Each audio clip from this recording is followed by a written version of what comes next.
श्रीदक्षिणामूर्त्यष्टकम्। विश्वं दर्पणदृश्यमाननगरी तुल्यं निजान्तर्गतम् पश्यन्नात्मनि मायया बहिरिहोद्भूतं यथा निद्रया यः साक्षात् कुरुते प्रबोधसमये स्वात्मानमेवाद्वयं तस्मै श्रीगुरुमूर्तये नम इदं श्रीदक्षिणामूर्तये। तस्मै श्रीगुरुमूर्तये नम इदं श्रीदक्षिणामूर्तये। बीजस्यान्तरिवाङ्कुरो जगदिदं प्राज्ञानिर्विकल्पं पुनः मायाकल्पितदेशकालकलना वैचित्र्यचित्रीकृतम् मायावीव विजृम्भयत्यपि महायोगी वया स्वेच्छया तस्मै श्रीगुरुमूर्तये नम इदं श्रीदक्षिणामूर्तये। तस्मै श्रीगुरुमूर्तये नम इदं श्रीदक्षिणामूर्तये।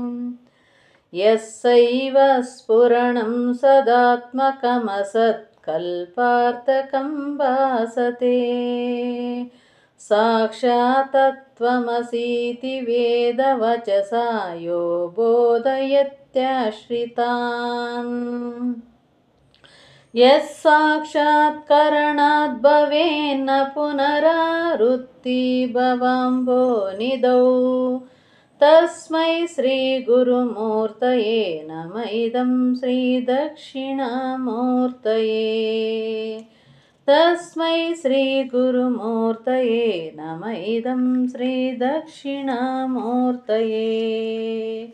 नानाचिद्रघटोदरस्थितमहादीपप्रभाभास्वरं ज्ञानं यस्य तु चक्षुरादिकरणद्वारा बहिः स्पन्दते जानामीति तमेव भान्तमनुभात्ये तत्समस्तं जगत् तस्मै श्रीगुरुमूर्तये नम इदं श्रीदक्षिणामूर्तये। तस्मै श्रीगुरुमूर्तये नम इदं श्रीदक्षिणामूर्तये।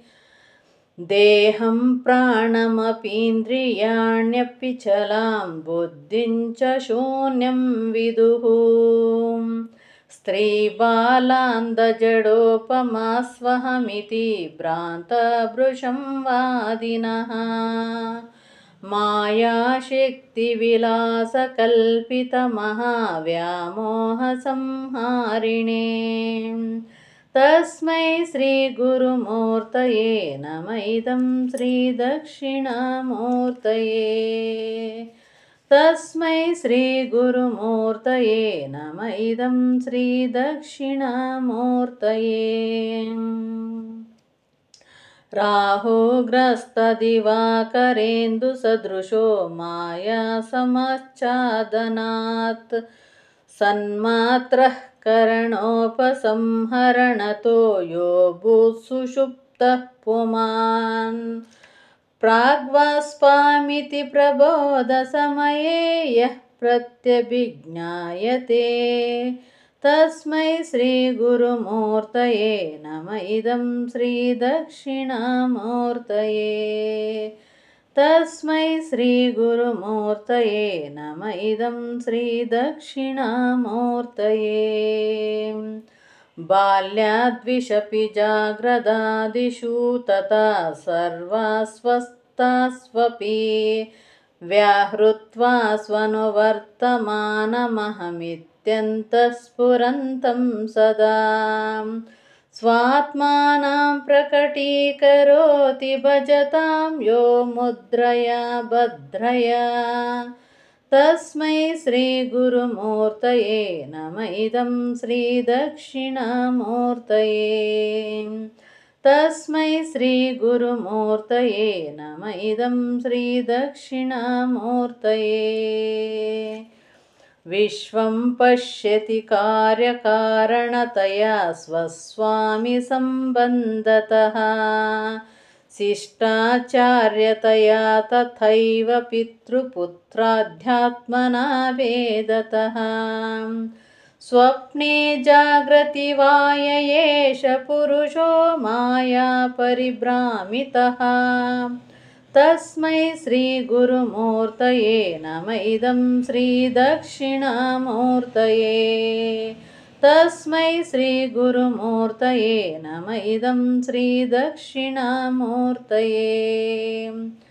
भूरम्बांसेनलो नीलोम्बरमहानार्थो हिमांशुः पुमान् इत्याभाति चराचरात्मकमिदं यस्यैव मूर्त्यष्टकम् नान्यत् किञ्चन विद्यते विमृशतां यस्मात् परस्वाद्विभोः तस्मै श्रीगुरुमूर्तये नमः इदं श्रीदक्षिणामूर्तये तस्मै श्रीगुरुमूर्तये नमः इदं श्रीदक्षिणामूर्तये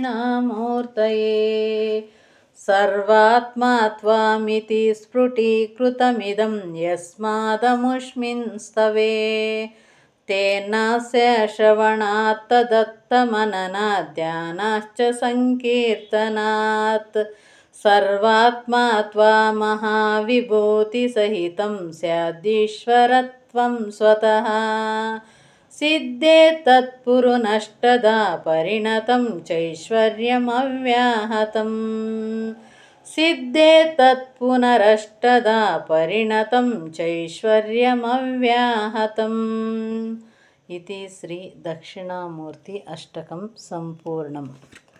ದಯವಿಟ್ಟು ಯಾರೆಲ್ಲ ನಮ್ಮ ಚಾನಲ್ ನೋಡ್ತಾ ಇದ್ದೀರಾ ಎಲ್ಲರೂ ಸಬ್ಸ್ಕ್ರೈಬ್ ಮಾಡ್ಕೊಳ್ಳಿ, ಶೇರ್ ಮಾಡಿ, ಲೈಕ್ ಮಾಡಿ. ಧನ್ಯವಾದಗಳು.